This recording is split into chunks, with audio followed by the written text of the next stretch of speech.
वर्षी कमी कमी कमी कमी होत चाललाय शेतातला, म्हणून शेतीचा स्तर घसरत चाललाय. खर्च वाढायला लागलाय पण उत्पादन त्या पटीमध्ये येणं झालंय.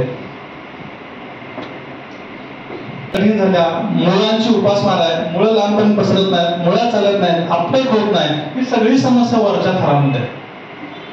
आणि हे इथं काय नसल्यामुळं ठीक आहे, ह्याचं पोट भरत नाही, ह्याचं पोट न भरल्यामुळं हे उपास राहतंय, ठीक आहे, हे कमजोर राहतंय, याच्यामध्ये रोग प्रतिकार शक्ती वाढत नाही, मग रोगराईचा अटॅक ह्याच्यावरती होतोय, म्हणजे वाढ खुटते, फुलकळ्या कमी निघतात, फळांची साईज चांगली निघत नाही, मग इथं आपला खर्च पुन्हा वाढतो.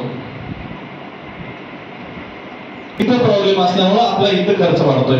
इथं चांगला असेल तर इथं खर्च करायची गरज पडेल का, हा विषय.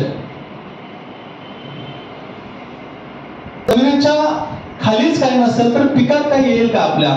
जमिनीच्या वरच्या थरामध्ये 1 लाख जो पूर्वी अन्न घटकांचा बॅलन्स होता 80,000 कमी झालाय, फक्त 20,000 अन्न घटकांचा बॅलन्स आहे. मग तिथं वरच्या थरात काही नसेल तर पिकामध्ये काही येईल का.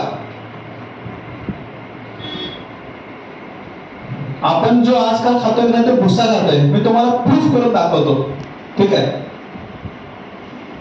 काका तुमचं वय किती.